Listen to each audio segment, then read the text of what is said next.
ताज्या घडामोडी पाहण्यासाठी C24 या यूट्यूब चॅनलला लाईक करा, शेअर करा, सबस्क्राईब करा आणि बेल आयकॉनवरती क्लिक करायला विसरू नका. अहिल्यानगर जिल्ह्यामध्ये अवैध दारू व्यावसायिकांच्या विरोधामध्ये स्थानिक गुन्हे शाखेनं मोठी कारवाई केली आहे. श्रीरामपूर शहर, मिरजगाव आणि भिंगार कॅम्प पोलीस ठाण्यांच्या हद्दीमध्ये छापे टाकत 4 गुन्हे दाखल करण्यात आलेत. तर 4,59,830 रुपयांचा मुद्देमाल यामध्ये जप्त करण्यात आलाय. पोलीस अधीक्षक मोहम्मद सुदर्शन यांच्या मार्गदर्शनाखाली स्थानिक गुन्हे शाखेच्या विविध पथकांनी ही संयुक्त कारवाई केली आहे. श्रीरामपूर शहर, भिंगार कॅम्प आणि मिरजगाव परिसरात छापे टाकून देशी विदेशी दारूचा मोठा साठा जप्त करण्यात आला. या कारवाईमध्ये 5 आरोपींच्या विरुद्ध 4 गुन्हे दाखल करण्यात आले आहेत. 1 आरोपी फरार झालाय.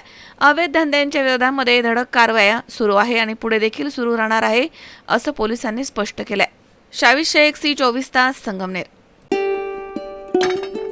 सुनबाई, आजही चहा काल सारखाच बनव. अगं, कोणती नवीन चहापत्ती आणली आहेस का? काय ग, कालच्या चहाचं रहस्य काय आहे? प्रत्येक चांगल्या चहासाठी आवश्यक आहे राजहंस दूध. चहापत्ती तीच, फक्त दूध नवीन. आणि माझ्या चहाला मिळाला सुंदर रंग आणि स्वाद.